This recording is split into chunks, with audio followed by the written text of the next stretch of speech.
Hello everyone, आप देख रहे हैं my YouTube channel Lakhnavi gardener. मेरे चैनल पर साथियों आप सभी का बहुत बहुत स्वागत करती हूँ। आपके पास भी ये अगर प्लांट है और आपके प्लांट पर इतनी अच्छी ब्लारिंग नहीं हो रही है दोस्तों, और आप इस पौधे को अपने गार्डन में ऐड भी करना चाहते हैं तो बने रहिए इस वीडियो पर। और क्योंकि आज मैं आपको ब्रीडिंग हार्ट पौधे के बारे में सारी जानकारी शेयर करने वाली हूँ। इसकी पॉटिंग सॉइल कैसी होनी चाहिए और इसकी वाटरिंग या सनलाइट की रिक्वायरमेंट क्या होती है, इसकी प्रूनिंग कटिंग कब करें और इसका फ्लावरिंग सीजन कब होता है, सारी चीज़ें आपसे इस बारे में चर्चा करूँगी। दोस्तों, इस प्यारे से खूबसूरत फ्लावरिंग प्लांट का नाम है ब्रीडिंग हार्ट।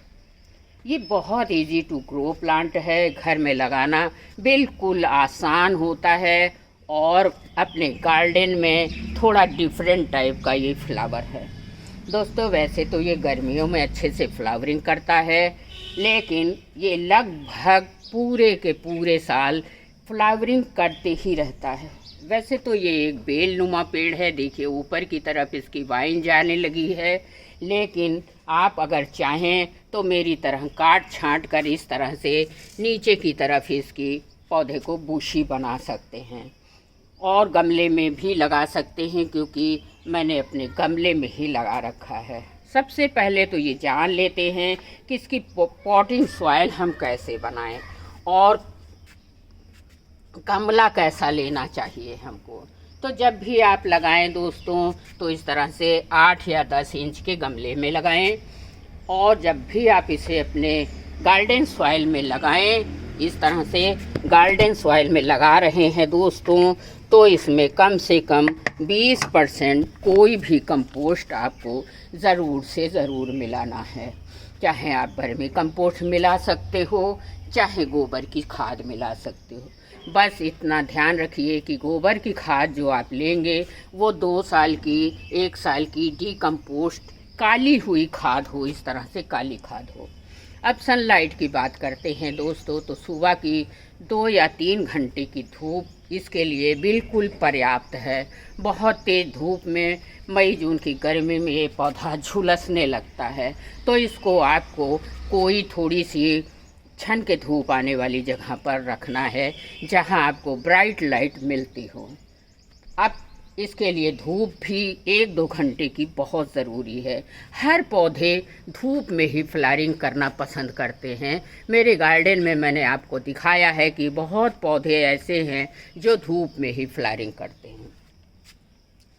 इसके फर्टिलाइज़र को जानना बहुत ज़रूरी है।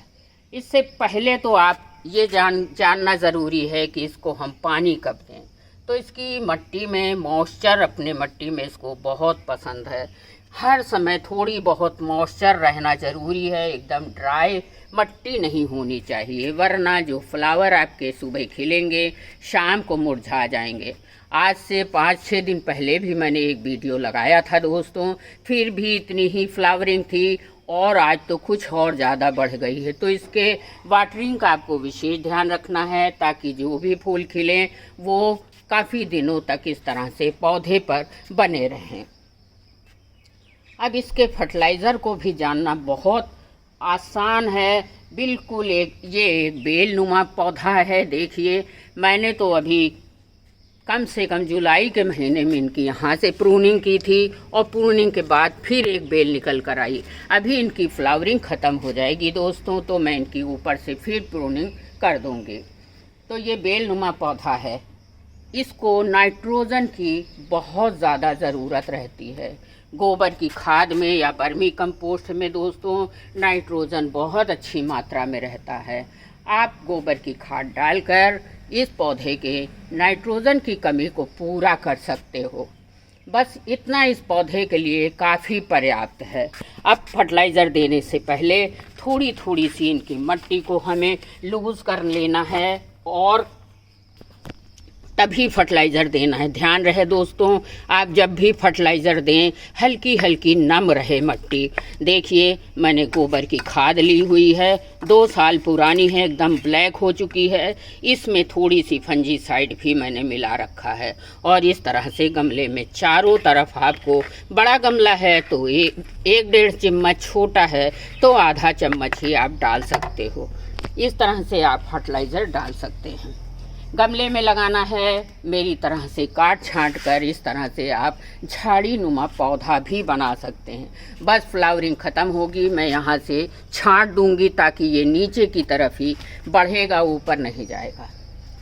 रेगुलर प्रूनिंग इसकी करते रहती हूँ, इसलिए ये नीचे से इतना बुशी हो रहा है। जैसे ही किसी डाली पर फूल ख़त्म हो दोस्तों, सूख जाए, देखिए मैंने यहाँ से प्रूनिंग कर दी थी, और आप जहाँ से सूख जाए देखिए पौधा 1-2 फूल गिरने भी लगे, वहीं से आपको प्रूनिंग कर देना है। जो डाली सूख जाए उसको काट कर हटा दीजिए, जिससे नई डाली निकले और उस पर नए फूल आ सकें। अगर आप कटिंग से पौधे बनाने चाहते हैं मेरी तरह, तो ये पौधा आपके लिए ही है। आप इसकी कटिंग को बहुत आसानी से लगा सकते हैं। नीचे से कोई मोटी शाखा ले लीजिए, काट कर नॉर्मल गार्डन सॉइल में आप लगा दीजिए, बहुत आसानी से लग जाएगा। और फ्री में ही नए प्लांट आप बना भी सकते हो। मैंने तो अपने गार्डन में बहुत बार आपको दिखाया है और बहुत बार बताया भी है कि मैं एक पौधे से, जेड प्लांट के एक पौधे से कम 100 प्लांट बना चुकी हूँ। तो आप भी कटिंग लगाइए और आसानी से ग्रो करिए। अब कई लोगों के क्वेरीज आते हैं कि मैम हम कटिंग लगाते तो हैं पर सक्सेस नहीं होती हैं। तो दोस्तों, यदि आप कटिंग लगाएं तो इस बात का बिल्कुल ध्यान रखें कि जो गमला है उसी के गमले में आपको कटिंग लगा देना है, क्योंकि ये मिट्टी परफेक्ट है, इसमें कटिंग आसानी से लग जाएगी।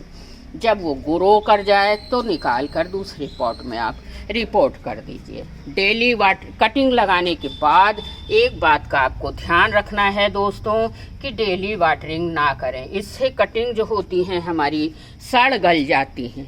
और वाटरिंग का ध्यान रखेंगे, 2-3 दिन छोड़कर लगाएंगे तो बहुत जल्दी इसमें रूट का डेवलपमेंट होने लगेगा। ये सारी चीज़ें दोस्तों मैंने इस प्लांट के अपने अनुभव से सीखी हैं। जो करके सीख लेती हूँ वो जानकारी आपके बीच में मैं लेकर आती हूँ। देखिए ये पौधा फूल से इतना भारी हो गया है कि मुझे इसका सहारा लगा के रोकना पड़ा है। नीचे से लकड़ी लगाई है और तब भी नहीं रुका दोस्तों, तो ये एक स्टेप लगा दी है, फिर भी ये बहुत ज़्यादा हैवी ब्लूमिंग की वजह से झुका जा रहा है। तो दोस्तों, अगर आपके प्लांट में कभी भी मिलीबग लग जाए, 1 लीटर पानी में 8-10 बूंद नीम ऑयल की डालकर हिला लीजिए और उसको अच्छे से स्प्रे कर दीजिए। जब तक मिलीबग ख़त्म ना हो जाएं, कम से कम 4-5 दिन के अंतराल में एक बार इस पर स्प्रे करते रहिए। तो दोस्तों, है ना बहुत ही खूबसूरत कमाल का पौधा। और आप भी ले आइए इस पौधे को, क्योंकि इसके फूल बहुत ही खूबसूरत और बहुत ही खुशबूदार फूल हैं। दोस्तों, अगर आपको मेरी जानकारी वीडियो अच्छी लगी है तो लाइक और शेयर ज़रूर करिएगा।